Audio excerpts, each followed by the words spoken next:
ओम नमः सिद्धेभ्यः। ओम नमः सिद्धेभ्यः। ओम नमः सिद्धेभ्यः। हे शांत संत अरिहंत अनंत ज्ञाता, हे शुद्ध बुद्ध जिन सिद्ध अबद्ध धाता, आचार्य वर उवध्याय सु साधु सिंधु, मैं बार बार तव पाद पयोज बंदू, मैं बार बार तव पाद पयोज बंदू। अनंतानंद सिद्ध परमेष्टि भगवान की, संत श्रोमणी आचार्य भगवंत गुरुदेव श्री विद्यासागर महामुनिराज की, आचार्य परमेष्टि गुरुदेव श्री समय सागर महामुनिराज की, ज्येष्ठ मुनिराज श्री अजित सागर मुनि महाराज की, ज्येष्ठ मुनिराज श्री विनम्र सागर मुनि महाराज की, कल्पद्रुम महाविधान की, पूज्य मुनिवर श्री निसर्ग सागर जी महाराज की,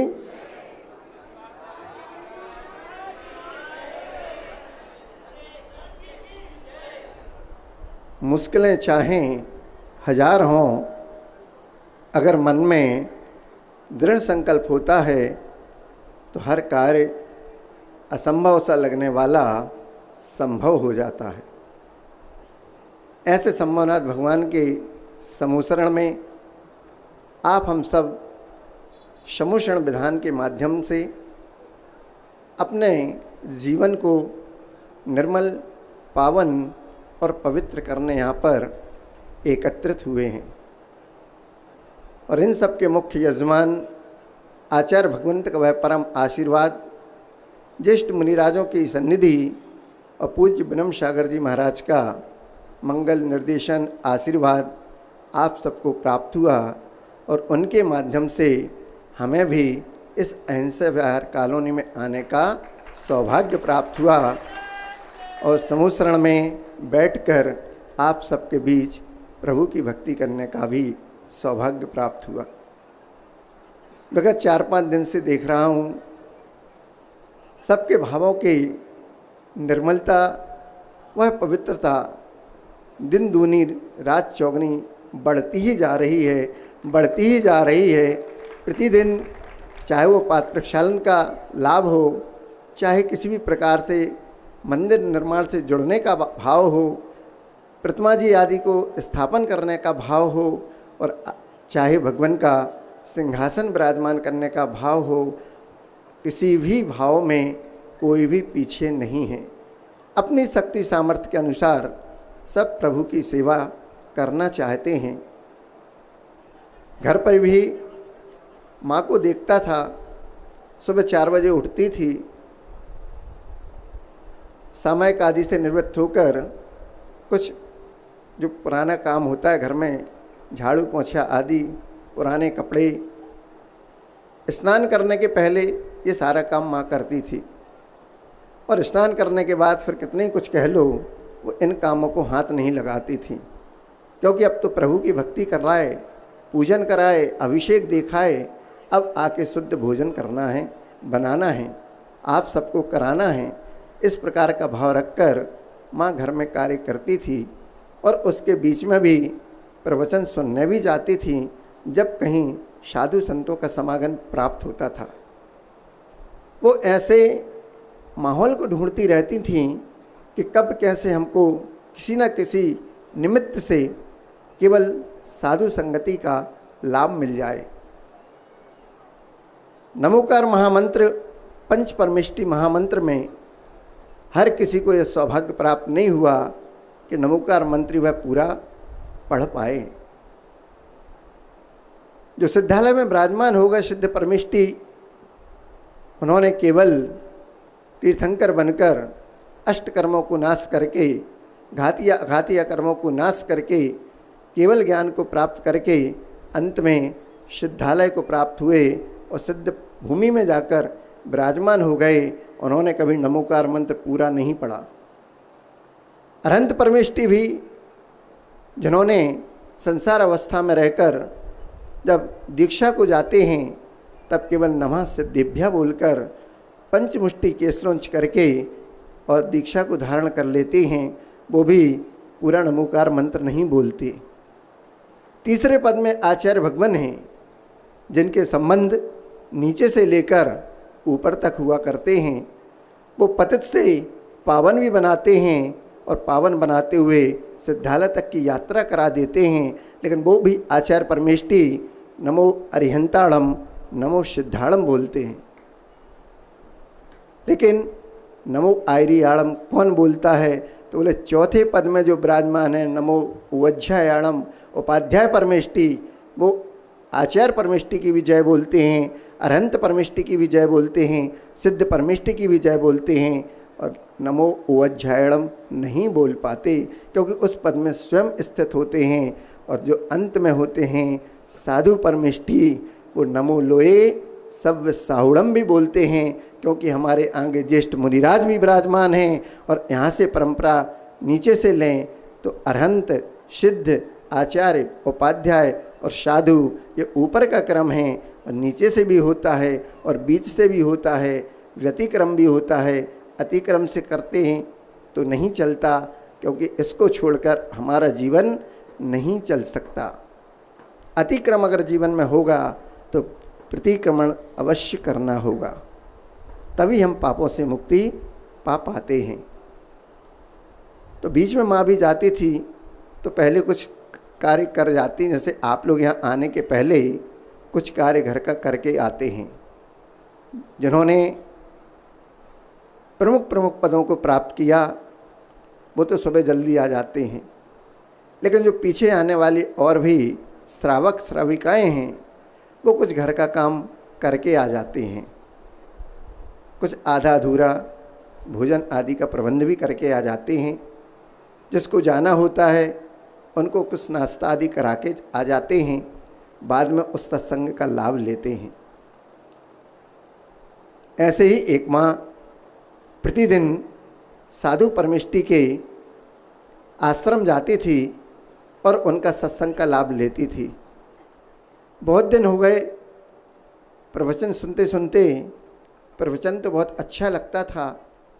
कहती थी भगवान आपके प्रवचन सुनते हमको बहुत आनंद आता है, परंतु मैं क्या करूं, मुझे जीवन में वो लाभ नहीं मिल पाता जिसकी मैं खोज करते करते आपके पास तक आ पाई हूँ, आपका सानिध्य लेती हूँ।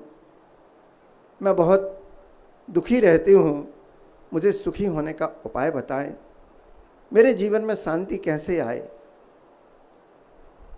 ऐसा बोलकर माँ चली जाती थी। एक दिन माँ ने उन साधु महात्मा को अपने घर में भोजन करने का निमंत्रण दे दिया।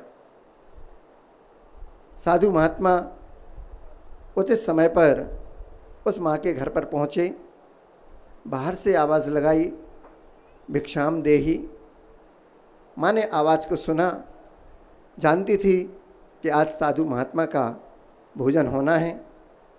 सुबह से ही तैयारियां में लगी रहीं, खूब मन के साथ जो भी मन में आया उस प्रकार के उचित उचित पकवान, 56 प्रकार के व्यंजन, केसर आदि डालकर खूब सुगंधित खीर, अच्छे मीठे चावल, दूध, घी पर्याप्त मात्रा में, मेवा, रबड़ी, सब कुछ उसने तैयार किया, क्योंकि महात्मा को आज भोजन कराना है। अतिथि देवो भव, अतिथि जो हुआ करते वो देव के समान हुआ करते हैं। जैसे ये अतिथि हैं, ये अतिथि तो निमंत्रण देने पर आए, पर आपके सामने जो विराजमान अतिथि हैं इनकी न आने की तिथि होती है और न जाने की तिथि होती है। उसी का नाम तो अतिथि है जो बगैर तिथि के आए और बगैर सूचना दिए चला जाए।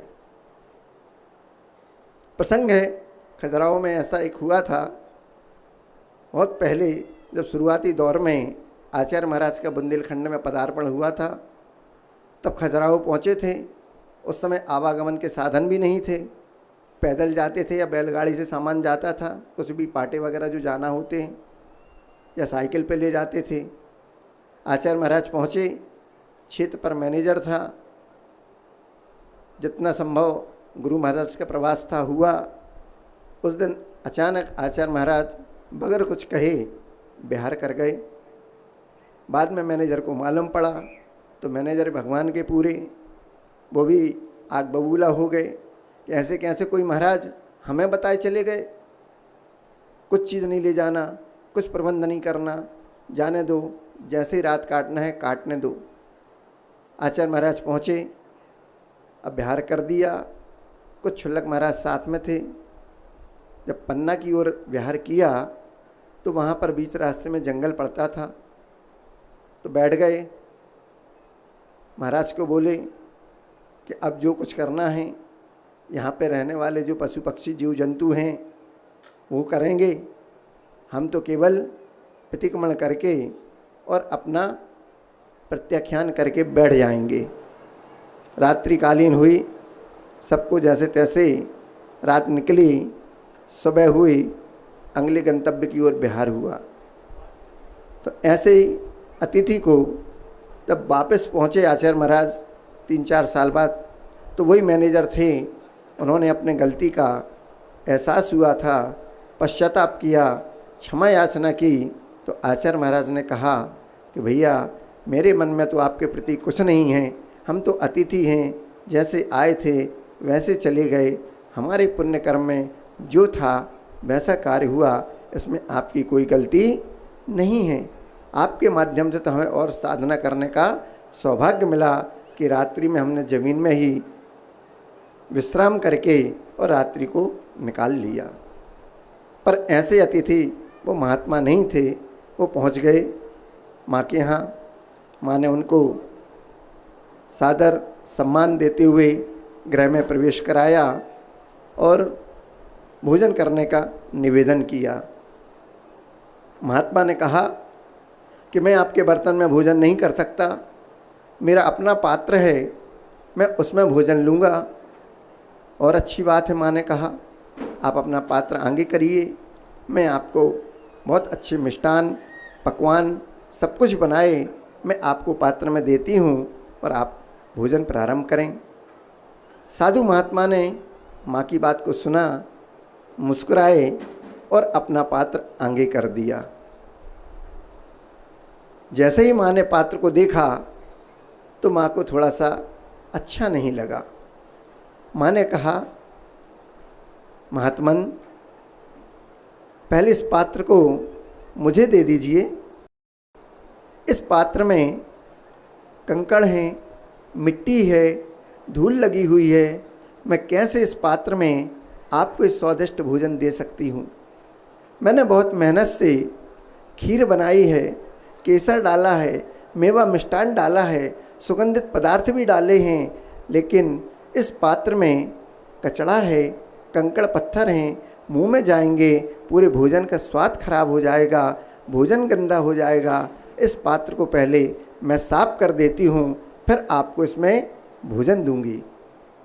महात्मा ने कहा माँ आप जो प्रश्न हमसे कहती थीं उसका उत्तर यही है।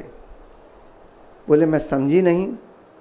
बोले आप आके कहती थी ना कि मेरे जीवन में दुख ही दुख हैं, मुझे शांति नहीं मिलती, जबकि आप तो कहते थे कि सब जग में अगर सबसे कोई दुर्लभ वस्तु है तो दो ही हैं। 12 भावना में पढ़ते थे, दुर्लभ है निगोद से थावर अरुतर्ष गति पानी, और नर काया को सुरपति तर से सो दुर्लभ प्राणी। निगोद से यात्रा प्रारंभ होती है, 1 इंद्रियादि स्थावर, 2 इंद्रियादि त्रस, संगी पंचेंद्रिय तक की हमारी यात्रा हो जाती है। मनुष्य भी बन जाते हैं, ये भी बहुत दुर्लभ है, लेकिन इस काल में फिर भी मान लेते हैं कि ये बहुत सुलभ है। लेकिन इससे भी दुर्लभ अगर कोई वस्तु है तो सत्संगति और हरि कथा। जग में दुर्लभ दोए, सुत दारा और लक्ष्मी, पापी के भी होए। अगर जग में सबसे दुर्लभतम दुर्लभ वस्तु है तो केवल दो ही हैं कि सत्संगति और हरि कथा, अर्थात भगवान की कथा जो हमारे दुख व्यथाओं को हर लेती है। ऐसे हरि की कथा, सत्संगति का लाभ हर समय नहीं मिल पाता, इसलिए माँ भी घर से कुछ काम करके चली जाती थी, और प्रवचन लाभ आदि लेकर आ जाती थीं, बाद में भोजन कराती थीं। तो वही महात्मा ने कहा, माँ आप जो मुझसे प्रश्न करती थीं कि मेरे जीवन में दुखी दुख हैं, मुझे शांति नहीं मिलती, उस प्रश्न का उत्तर यही है कि पात्र को देखकर आपने जिस प्रकार उसमें अपना स्वादिष्ट भोजन नहीं दिया, उसी प्रकार से हमारे अंदर भी, हमारे मन में भी, हमारे मस्तिष्क में भी, हमारे हृदय में भी क्रोध, मान, माया, लोभ, मान, मत्सर आदि ये कंकड़ पत्थर रूपी कसाएं, विषय, वासनाएं ये भरी हुई हैं। इनमें कैसे प्रभु की वाणी रह पाएगी? उस स्वादिष्ट भोजन तो वैसे ही आता है, लेकिन हृदय में नहीं आ पाता है। उसके पहले ही वह उस पात्र में पहुंच जाता है, तो वो भी विषय कसाओं जैसा गंदा मन हमारा हो जाता है। तो प्रभु की वाणी के द्वारा हम उसको नहीं ग्रहण कर पाते और पात्र हमारा गंदा का गंदा बना रहता है, स्वच्छ नहीं हो पाता है। इसलिए हम दुखी रहते हैं और हमारे जीवन में शांति नहीं आ पाती है। अगर शांति चाहते हो तो पहले अपने पात्र को व्यवस्थित करो, स्वच्छ करो। उसके अंदर जो मैलापन है, जो विषय कसाएं, वासनाएं भरी हुई हैं, क्रोध, मान, माया, लोभ आदि ये कषाएं हैं, इनसे हमको छूटना है। तब जाके प्रभु की वाणी स्वच्छ पात्र में ठहर पाएगी। पहले मन की निर्मलता हो, पवित्र वाणी हो, तब जाकर हमारे मन में प्रभु की आराधना, प्रभु की भक्ति, उनके द्वारा दिया गया उपदेश ठहर पाता है। फिर हमारा मन और तन दोनों ही पवित्र हो जाते हैं। लेकिन यहाँ पर आकर देखा, प्रतिदिन आपकी वाणी, आपकी पवित्रता दिनों दिन, दिन रात चौगनी होके बढ़ती जा रही है। क्योंकि अहिंसा विहार कॉलोनी नहीं, ये वो विहार कॉलोनी है जहाँ पर संभवनाथ भगवान का समूसरण है। और यहाँ पर जो आ जाता है निश्चित है वह अभय को प्राप्त हो जाता है। समूसरण का अर्थ ही हुआ करता है सम, अर्थात जहाँ सबको समानता का अधिकार प्राप्त हो। त्रियंच भी हैं, देव भी हैं, मनुष्य भी हैं और श्रावक श्राविकाएं हैं, मुनि महाराज हैं। सब 12 कोठों की सभा में, अपने कोठे में सब यथा योग्य स्थान पर विराजमान हैं। कितने भी लोग आ जाएं, असंख्यात देवी देवता भी आ जाते हैं, तो उस समूषण में सबको समान अधिकार जैसे आप चाहती ना वैसा ही मिल जाता है। समानता का अधिकार उस समूषण में प्राप्त हो जाता है। ऐसे संभवनाथ भगवान का यह समूषण पता नहीं कब कितने लोगों का पुण्य संचित हुआ होगा, तब जाकर इस जिनालय का निर्माण हुआ होगा। कितने लोगों ने अपने पैरों को, छालों को घिसा होगा। पैर की बीमारियाँ फटी हुई होती हैं, पर पिताजी उसको देख नहीं पाते क्योंकि कार्य करना होता है। कितने बार आप सब लोग गुरु महाराज के दर्शन करने गए होंगे, कितने बार समय मिला होगा, कितने बार बगैर समय के लौटना हुआ होगा, कितने बार धक्के खाए होंगे, चलो अभी यहाँ से हटो, यहाँ से। कई बार लोग को आपको अपशब्द भी बोल देते हैं, फिर भी उन सबको सहन करके गुरु महाराज का आशीर्वाद लेके कितने लोगों ने अपने न्यायोपार्जित धन का, द्रव्य का उपयोग किया होगा। तब जाके ये जिनालय, गगनचुंबी जिनालय यहाँ पर बना होगा। तब जाके सातिशय पुण्य हम सब का इकट्ठा हुआ, तब जाके आज ये समूषण विधान की संरचना हुई। क्योंकि यहाँ पर पुण्य कर्म का आश्रय और निर्जरा कर्म हमको करना, अपने कर्मों की कि खोटे कर्म हमारे हटते जाएं और अच्छे पुण्य कर्म हमारे जीवन में संचित होते जाएं, ताकि आगामी आने वाला समय भी हमारा अच्छा हो।